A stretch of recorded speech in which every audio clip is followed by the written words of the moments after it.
मन में विचार बनाया है भक्ति करने के लिए और जंगल के लिए घर से निकले हैं, प्रस्थान किया है। अभी मैं जंगल पहुंच भी नहीं पा रहा हूं, रास्ते में हूं। तब मेरे पिता ने कहा है एक शेर के एक मन के 2 मन दूंगा।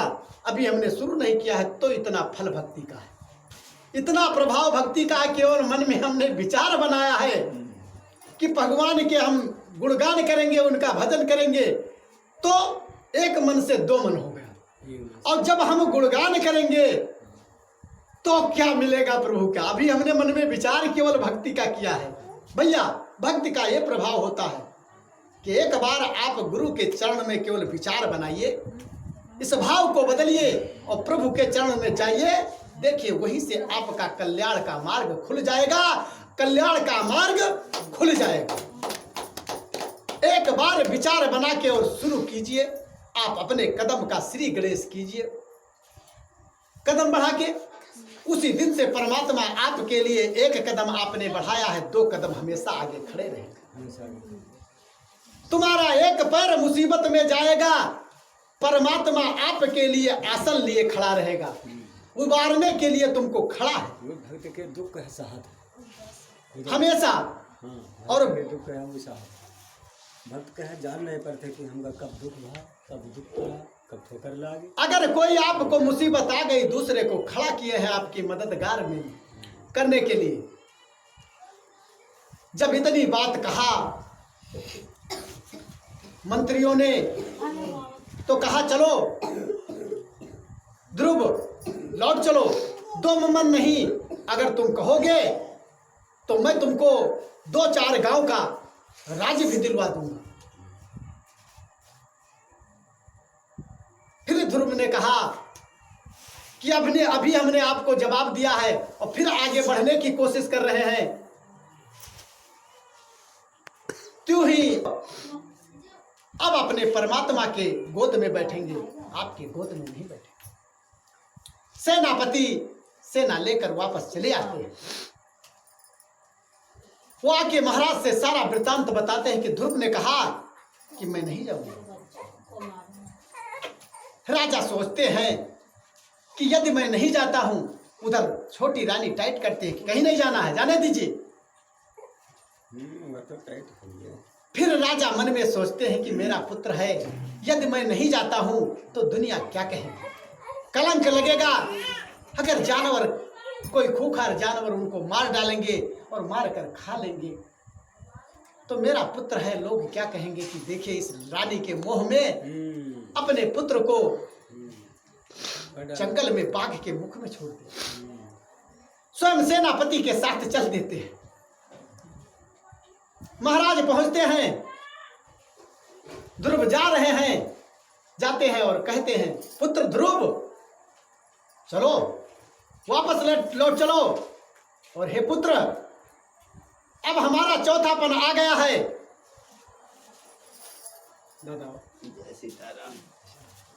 अब हमारा चौथापन आ गया है, पुत्र तुम राज काज संभालो, राज तुम लो और मैं वन कमन चला जाऊंगा और मैं भगवान का भजन करूंगा। मेरी अवस्था भी बीत रही है। ध्रुव ने कहा हे पिता, जब मैं पिता से अपने प्रेम को, अपनी बात को, हर पिता और पुत्र में प्रेम का संबंध होता है, हर एक पिता और पुत्र में लगाव होता है। आप बाहर से आइए, तुरंत बच्चा खुश हो जाता है, मेरे पापा जी आ गए, पापा जी आ गए, पिताजी आ गए। आप भी अपने लड़के को गोदी में उठा लेते, आओ बेटा आओ, प्रेम से वो आपसे चिपक जाता है।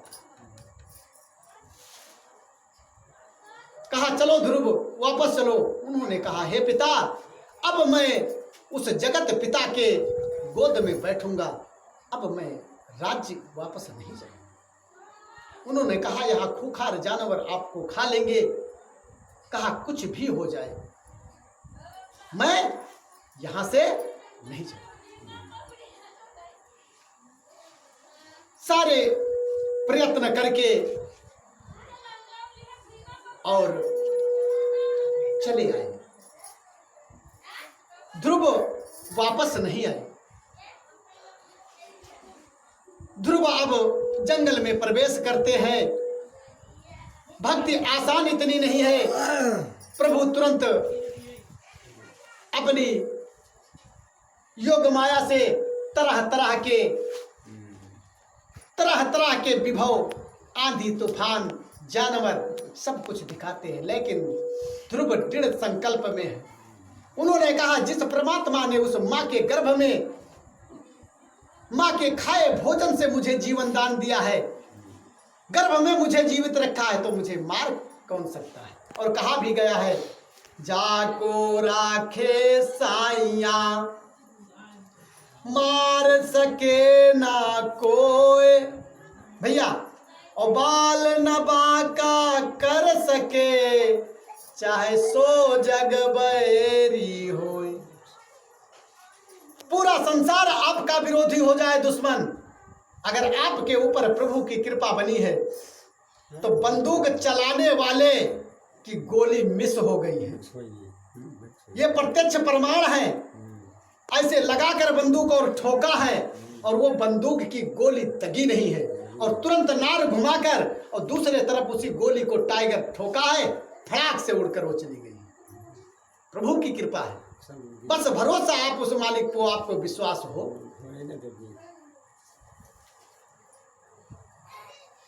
ध्रुव को तरह तरह का प्रलोभन दिया, लेकिन ध्रुव वापस नहीं आए।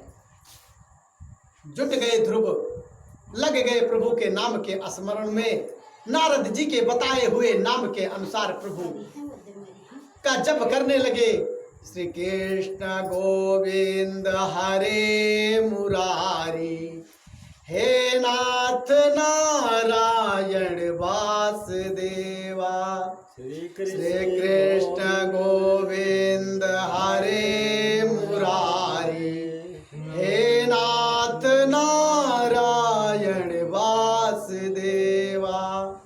जप करने लगे प्रभु का, हरे मुरारे, हे नाथ नारायण वासुदेवा। मंत्र जपने लगे, नारद द्वारा बताए गए मंत्र को जपने लगे। पहले तो ध्रुव ने कुछ दिनों तक, कुछ वर्षों तक जल पीकर तपस्या किया। इसके बाद जल को भी छोड़ दिया। छाह में बैठे तब जल पिया वृक्ष के नीचे। इसके बाद में उन्होंने जल को भी त्याग दिया। तो जो पत्तल होते थे,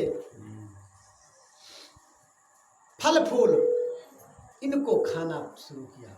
कुछ दिनों तक इनको खाकर तपस्या किया, उसको भी त्याग दिया। छाह त्याग दिया, प्रभु का भजन नाम स्मरण करने लगे, उसको भी त्याग दिया। तो हवा के बल पर जो पत्ते हैं, पत्ते के डंठल खाकर कुछ दिन तपस्या किया। इसके बाद में फिर उन्होंने कुछ दिनों तक तो उस तपस्या किया। इसके बाद में उसको भी त्याग दिया, हवा के बल पर तपस्या करने लगे। जब भगवान ने देख लिया कि भक्ताब, जैसे आंव में किसी तरीके से कुम्हार जब लगा देता है, जैसे भट्ठे में ईंटा पकता है, जो ईंटा झोंकने वाला जो कोयला पत्थर, उसको एहसास हो गया कि यहाँ का ईंटा अव्वल क्वालिटी का बना है और यहाँ का दोमा क्वालिटी का बना है। उसी तरीके से वो मटेरियल डालकर झोंकता है। ईश्वर बनाने वाला आपको जिस भट्टी में हम आपको बनाया है, वही ईश्वर बनाने वाला है। उसी माँ की भट्टी से बनाता है, लेकिन किसी को अंधा बनाकर भेजता है उसके कर्म के अनुसार, और किसी को सुंदर बनाकर भेजता है। किसी के भैया कोई गोरा है, कोई काला है, कोई लगड़ा है, सब बनाने वाला परमात्मा है। और सभी लोग उसी भट्टी से आते हैं, एक समान नहीं होते हैं। धरती पर आते हैं, एक ही माता पिता की 4 संतानें हैं, परस्पर समान नहीं होते हैं। उनमें गुण का अंतर होगा, रूप रंग का अंतर होगा, भाव स्वभाव का अंतर होगा, हर एक में अंतर है। जबकि एक ही माता पिता की संतानें हैं, एक ही माता जितने संसार में है। आप देख लीजिए, सबके हाथों में एक समान रेखाएं नहीं होती हैं, सबके फिंगर अलग अलग हैं। अगर एक समान होते तो आपके आधार पर मेरा अंगूठा लगता और मेरे आधार पर आपका अंगूठा निकलता और साझे में काम होता। बनाने वाला ईश्वर देख लीजिए। इसीलिए कहा गया है अजब है तेरी कारागरी करतार, करतार अजब है। हाँ, तेरी अजब है तेरी कारागरी करतार। उस करतार की, उस प्रभु की कारागरी बहुत महान है। अजब है कारागरी करतार। तो जब वो मुहियुद्दीन के भजन में है, इस तरीके से तपस्या किया, नारद जी ने भगवान से कहा, हे भगवान, हे प्रभु, ध्रुव कितना महान भक्त है, अब आप उसको दर्शन दीजिए। भगवान परख लेते हैं अपने भक्त को कि कौन भक्त मन से है और कौन ऊपर से है। भाव के आपके भूखे हैं, तुरंत आपको पकड़ लेते हैं। आते हैं भगवान और ध्रुव को श्री कृष्ण भगवान विष्णु जी आके उनको दर्शन देते हैं। जब दर्शन देते हैं, चतुर्भुज में देखते हैं, ध्रुव डर जाते हैं, कांपने लगते हैं, क्योंकि ईश्वर का दर्शन, उस विराट रूप का दर्शन, अद्भुत रूप का दर्शन। अब आप कल्पना कीजिए कि जिस परमात्मा ने आप हमको बनाया है, तो हमारी तुम्हारी खूबसूरती को देखकर एक दूसरा मोहित हो जाता है, तो उस परमात्मा का रूप कैसा होगा? है कोई ऐसी कल्पना जिससे आप तुलना कर सकते हैं? हमारी आपकी तो तुलना हो सकती है यार, फलनवा के लड़का तो फलनवा मेरे गोर है, क्यों भैया? लेकिन उस प्रभु की किससे तुलना करेंगे जिसने उस गुलाब में इतनी बड़ी खुशबू पैदा की है? तो उसमें कितनी बड़ी खुशबू होगी उस परम पिता परमात्मा में। जब ध्रुव ने देखा, तुरंत भगवान ने सीने से ध्रुव को अपने लगा लिया, गोदी में बिठा लिया और कहा, पुत्र आओ मेरी गोदी में बैठो। आनंद ध्रुव को प्राप्त हुआ। बोलो सच्चिदानंद भगवान की जय। जब ध्रुव को गोदी में बिठा लिया और ध्रुव ने कहा, हे प्रभु, अब मुझे अपने धाम ले चलिए। तो प्रभु ने कहा, हे ध्रुव, मैं तुमको अपने धाम ले चलूंगा। तुम मेरे प्रथम, मेरे परम महान भक्त हो, लेकिन मैं तुम्हें अपने धाम को अभी नहीं लेकर चलूंगा, क्योंकि इस सारे संसार में ये ज्ञात हो गया है, तुम्हारे माता पिता, तुम्हारे राज्य के जो भी लोग हैं, वो सब जानते हैं कि वो उनको, ध्रुव को तो जानवरों ने मार कर खा लिया होगा। वो कहाँ है अब दुनिया में? अब ध्रुव दुनिया में थोड़ो है ना, छोटा सा 5 साल का बच्चा कहाँ जंगल में है बस। इसलिए सबसे पहले आप अपने राज्य को जाइए और पिता से मिलिए, और इसके बाद में आप जिस अवस्था में बच्चा 5 साल का गया था, वो जवान 9 पुष्ट कितने वर्ष तक तपस्या किया होगा? जब भगवान पसंद रहे कितने दिन लग गया। जब इस बात को कहा, ऐसा कुछ लिखित प्रमाण अभी तक नहीं मिला है। कहीं कहीं तो आया है 17, 18, कहीं 19, इस तरीके से है। हजारों वर्षों तक तपस्या क्या है कि उन्होंने किया। अब आगे जो प्रमाण मिल रहे हों, आगे इतना ज्ञान नहीं, लेकिन उन्होंने तपस्या।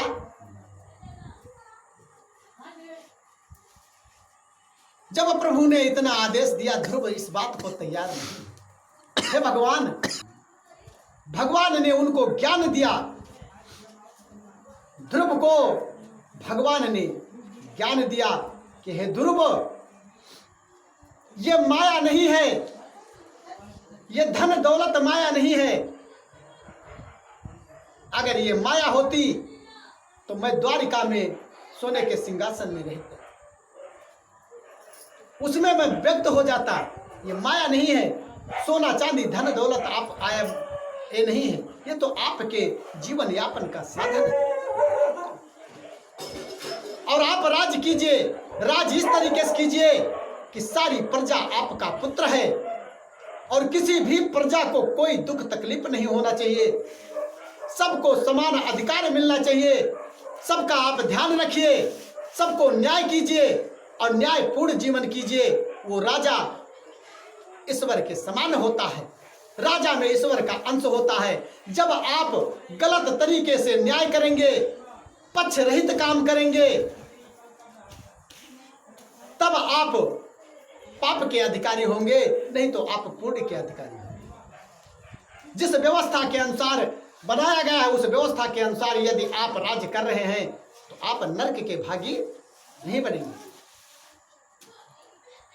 इतना समझाया, जब ध्रुव को बताया और कहा इस तरीके से आप राज कीजिएगा और आप जाइए। तुरंत प्रभु ने कहा राज तो मेरे सब पिताजी के पास है, वो राज दे या न दे। प्रभु की कृपा हुई, तुरंत योग माया को आदेश दिया, तुरंत सैनिक, वैभव, तंबू, कनात, धन दौलत, घोड़े, हाथी, गजरथ सब तुरंत उत्पन्न हो गए, तुरंत हाजिर हो गए। ध्रुव महाराज के पास तुरंत हाजिर हो गए और कहा पुत्र, इस वैभव के साथ तुम अपने राज्य को जाओ और अपने स्थापित करो। ध्रुव वहां से आते हैं और जब यहां पहुंचते हैं अयोध्या नगरी में, सब लोग देखते हैं, कहते ये कौन, किसी राजा ने क्या आक्रमण कर दिया मेरे राज्य पर। जब राजा को ज्ञात होता है, ध्रुव सैनिकों से बताते हैं कि भैया मैं ध्रुव हूं, मैं महाराज उत्तानपाद का पुत्र हूं। जब इस चीज को बताते हैं, प्रमाण सब बताते हैं, सारी घटनाएं बताते हैं, तुरंत महाराज कहते हैं, पुत्र का स्वागत करते हैं, सब लोग आते हैं और फिर स्वयं महाराज वन को चले जाते हैं और सिंहासन ध्रुव को मिल जाता है। ध्रुव राजा हो जाते हैं और प्रमाण मिलता है कि 36,000 वर्ष तक उन्होंने राज्य किया। एक दिन घटना घटती है कि जीवन में भगवान के दर्शन भी ध्रुव को हो गए थे, लेकिन एक दिन उनके जो छोटी माँ के भाई थे, उनके भाई जो थे, उनके पुत्र थे, छोटी माँ वाले, उनके सौतेले भाई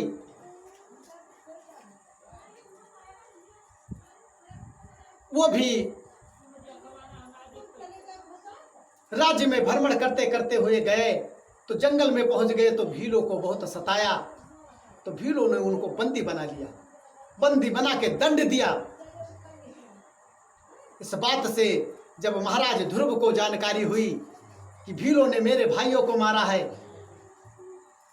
तो उन्होंने, देख लीजिए, उन्होंने भी तुरंत सैनिक सजवाया और उन पर आक्रमण कर दिया। न जाने कितने भीलों को घायल कर दिया, मृत्यु के घाट भी उतार दिया। जिसने भगवान का दर्शन कर लिया हो फिर ऐसे कर्म में पहुंच जाए, तब भगवान फिर गुरु जी ने उनको ज्ञान दिया, कहा हे ध्रुव पुत्र, तुम परमात्मा के अधीन हो और तुमने ऐसा कर्म किया। फिर उनको ज्ञान आया, तुरंत ज्ञान आया, तुरंत क्षमा मांगा प्रभु जी से, कहा हमने कौन सा अपराध ऐसा कर रहा, मुझे मारने का अधिकार कैसे मिल गया, मुझे जिलाने का अधिकार नहीं तो मारने का क्या अधिकार है। जब गुरुदेव ने समझाया, ज्ञान दिया व्यास जी ने, तब उनको ज्ञान आया। जब ज्ञान आया तो तुरंत उन्होंने राजकाज अपने भाइयों को दे दिया और फिर त्याग कर और फिर वहां फिर वन को चले जाते हैं। फिर प्रभु के ध्यान मग्न में हो जाते हैं और फिर प्रभु के चरण में लीन हो जाते हैं। इसलिए ये मन भैया इतना बड़ा चंचल है कि एक दिन के भजन से काम नहीं चलेगा कि एक दिन हमने माला जप लिया, 5 माला भगवान का जप लिया, बस काम हो गया।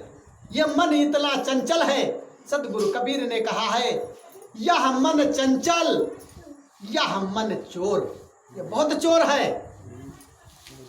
कौने लंग जुड़ते सर दे, जैसे चोर नाई मुहरस आवा तो दूसरे मुहरस आई, नाई तो झाल या झल कहूँ से कूदी कहूँ नहीं करे, न हो तो छत फादी कहीं दूसरे छत पर, लेकिन वो दांव पर। मन शुद्ध ठगहार, ठगहार उसको कहते हैं जो चोर के सामान की भी चोरी कर ले, वो ठग है। जैसे चोर तो तुम्हारा सामान चुरा लेगा, चुरा लेगा। कहते कहा कहीं उस चोरवों के उस चोरवा है, कहीं एक महा होता है, एक और उससे महा होता है। तो कहीं तुम चोर हो, हम तुमसे महाचोर हो। चोर महाचोर। तो जो चोर के सामान को चोरी कर ले जाए उसे ठग कहते हैं। तो उन्होंने कहा है यू मन चंचल, यू मन चोर, यू मन शुद्ध ठगहार, और मन मन करते मुनि जन हारे, मन के लक्ष्य द्वार, मन के लक्ष्य। इस मन के लक्ष्य द्वार है, गिनती नहीं कितने लक्ष्य द्वार है। छिनमा भैया हिया लाग है, छिनमा बिटिया के रे हुआ पहुंचगा, छिनमा हुआ अयोध्या जी माँ है, छिनमा गंगा जी माँ स्नान करता है, छिनमा वही रुपया उनके दी बकाया है, छिनमा उनका कर्जा देख जाए है, छिनमा हिया करे है, छिनमा हिया है, छिनमा हुआ यह है मन सब ऐसी वैसी है? यह सब मन नहीं। सबसे तेज गति से मन की है, हवा से भी तेज गति। गति सबसे तेज गति है मन की सबसे।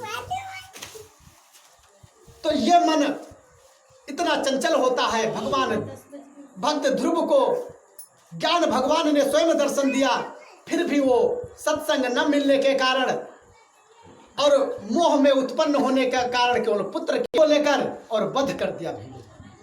जब ज्ञान आया तो कहा ये तो मृत्यु शरीर है, आत्मा अजर और अमर है, ये तो मरती ही नहीं है, ये तो उस परमात्मा में, उसमें जिसने श्वास जो है चल रही है, ये उसमें विलीन हो जाती है। ज्ञान प्राप्त हुआ जैसे, फिर उनका ज्ञान आ गया, अरे हमने क्या कर डाला।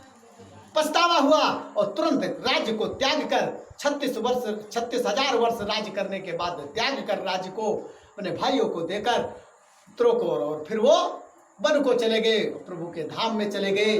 बोले सच्चिदानंद भगवान की जय, भक्त ध्रुव की जय। में भक्त का महत्व, भक्त स्वतंत्र है, चाहे छोटा करे चाहे बड़ा करे, और भक्त की तुलना किसी से नहीं की जा सकती है। इसलिए सत्संग एक दिन के लिए सत्संग से काम नहीं चलेगा। जिस दिन आप नहीं आएंगे ये मन आपका इधर उधर भरमने लगेगा। इसलिए जिस तरीके से भोजन तुम्हारे जीवन में आवश्यक है, इसीलिए भक्ति, भगवान का भजन,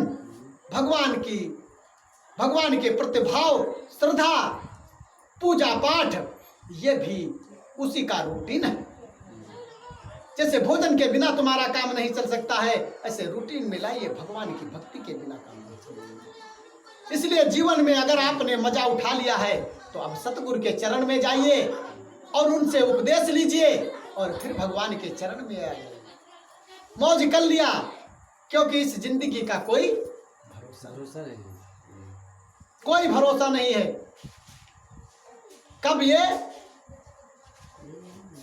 आती है और कब जाती है।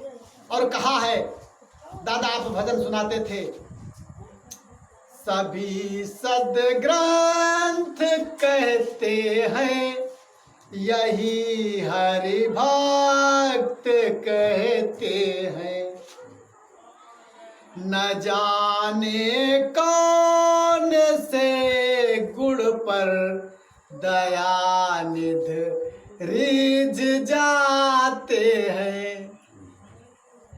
न जाने किस गुण पर वो प्रभु दयालु आपके रिझ जाते हैं।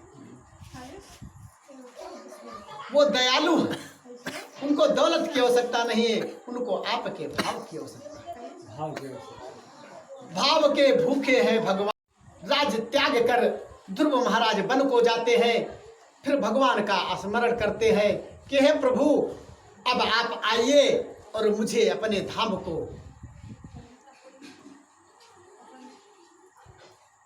ले चलिए। भगवान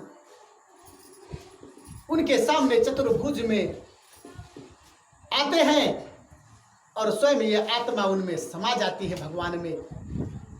कहीं भी आपने देखा होगा जिस तरीके से मीरा की है, कहीं समाधि नहीं बनी है, इसी तरीके से भक्त उनके प्रभु के स्वयं समा जाते हैं शरीर में, कहीं उनकी मंदिर या नहीं है।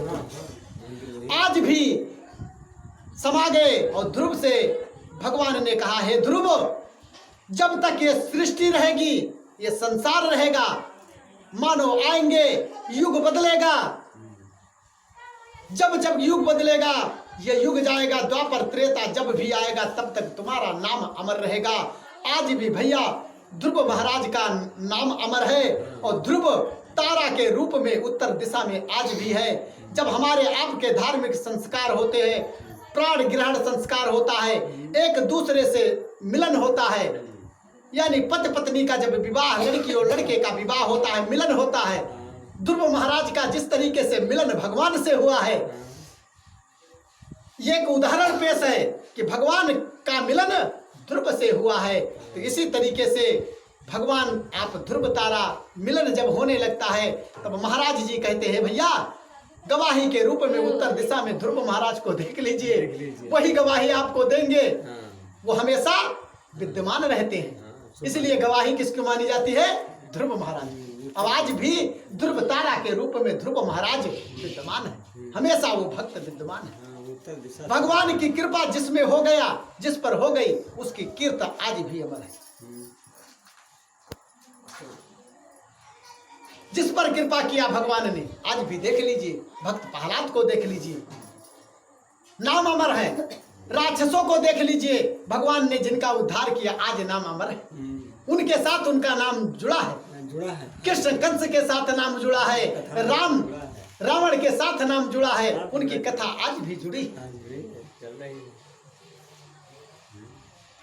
जब जब आप महाभारत का आप ध्यान कीजिए, युद्ध का, कृष्ण का आख्यान आने लगता है, भूमिका उनकी आने लगती है प्रभु की, इसलिए उनके साथ भक्त के साथ भगवान का नाम जुड़ा है।